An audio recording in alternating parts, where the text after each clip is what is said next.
and welcome to our conversations with dancers of the group Striking Attitudes. And today with us we have Olivia Jones. Hi, Olivia. Hi, Yelena, is it? Yelena. Yes, it's Yelena. It's very nice to meet you, especially because I've seen many photos of yours while I was working on the website of the Striking Attitudes and watching the many videos. And for the beginning, can you tell us, like, for how long have you been in the group of Striking Attitudes? Oh my goodness, years and years and years. Since it started, I think, really. I've known Caroline Lamb for years, 30, 40 years, 40 years, 30, certainly 30 years. I Wow. went to community dance in the Sherman Theatre started then. That's when I first met her. And it was been wonderful. And then we moved to Rubicon, and then I lost touch with Caroline for a while. I think she went off to work with something else, and but she came back and did some work with us at Rubicon as well.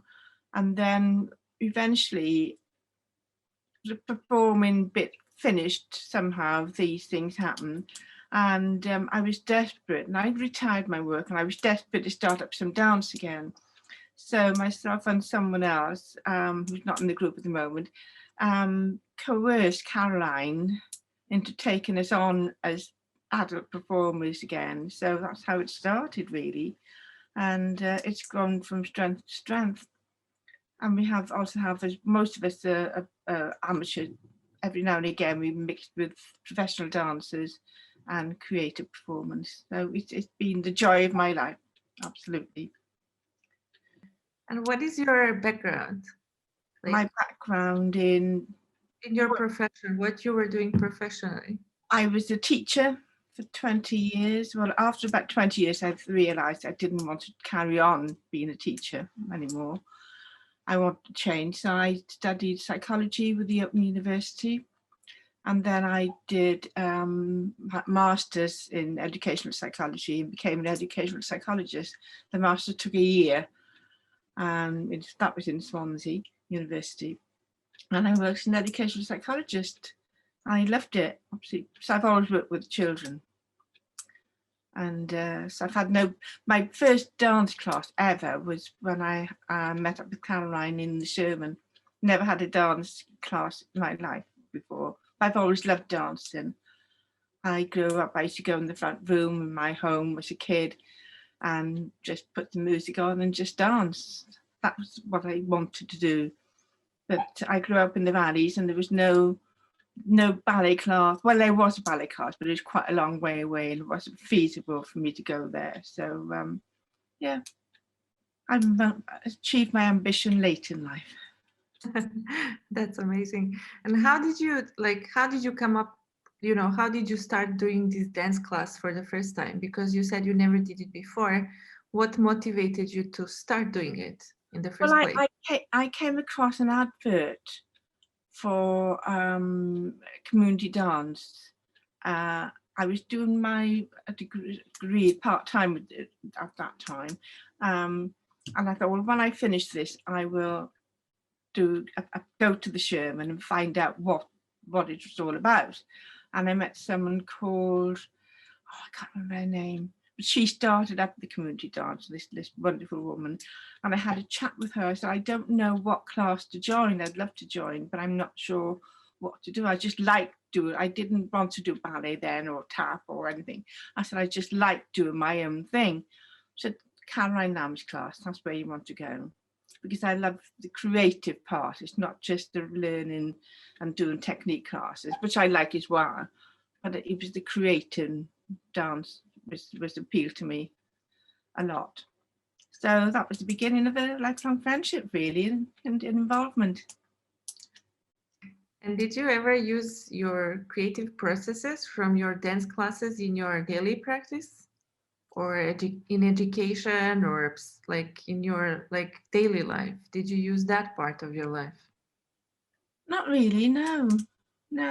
Dance is something quite separate for me. Do you mean did I do dance with in my professional life? I'm not quite sure of More the. like, did you use your, like, you know how when you do the dance and you have some practice, creative practice, Yeah, did you use that in some parts of your life, or you just, you know, do it in these sessions? just in these sessions, yeah. And unless I do a dance in my own home, you know, and just put some music on and just let rip, which happens sometimes. And what does creativity means personally for you? You know, for your life, for your, you know, whole path that you passed until now. It's the imagination, isn't it? It's sort of it helps you realize something that's inside you, that you might not know that it's there, and to be able to express it in a way that you haven't thought of doing, and it brings out. That's what I think. It sort of gives you the tools and the inspiration to express yourself in a way you hadn't realized you could do. And do you have some themes that you did during this creative process that you were not able to explore anywhere else, just there? Some themes. Themes like, you know, like different points that you explore during the creative process. I don't know. I don't think so. What I find interesting is that I never know what I'm going to do until I do it. Because when Caroline, as you know, we set something, we develop, and each time it's different. And I said, don't ask me to remember because it'll change and it'll change. So that's the joy of it, really. It's And very what instantaneous. and what is your favorite piece? Do you have a favorite piece that you did during your, you know, career as a dancer with striking attitudes? Well, it was before Striking Attitudes, actually. Caroline was working with us in the Rubicon, and I think it was a 2-week project. And then we performed it quite a number of times. And I think it's called, I can't remember. Oh, Caroline would remember it. It involved chairs and dolls and sheets. And you'd have people in the audience crying. It was, I must remember, ask Caroline. It wasn't All That Remains, because I think that was the one we did in the beach. But that was a Striking Attitude piece. We did in the beach and it was snowing. It was in March or May, I think.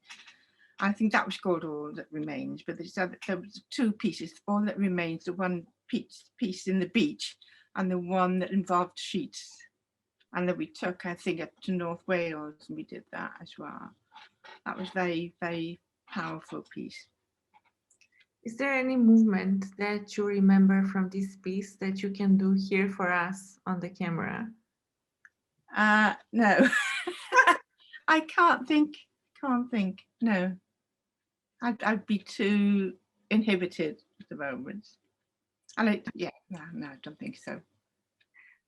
So how was this period for you? Like now we are on a Zoom and on the camera, and like I know that before you were practicing in the studio, and in the last year you've been practicing in front of the Zoom. So how was this experience for you?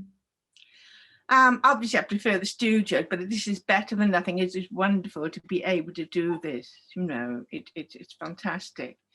It's a highlight of my week, being able to meet up with people, especially people I've known for years, many of them, and creativity. I mean, being in my own room doesn't detract from it really. I still get just as involved in what I'm doing. So I'm in a studio. Whenever I'm dancing, that's where I am. I'm in the moment with that. With anything else, maybe not, but with dance, yeah.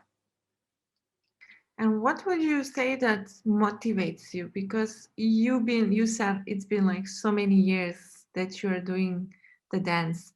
And what motivates you to keep on doing it? It's just my passion. I just love it. It's the thing I do that makes me feel, yeah, I'm at home. This is where I belong. This is what I should be doing. So I just absolutely adore it. I don't want to be anywhere else. Let me dance and I'll be fine.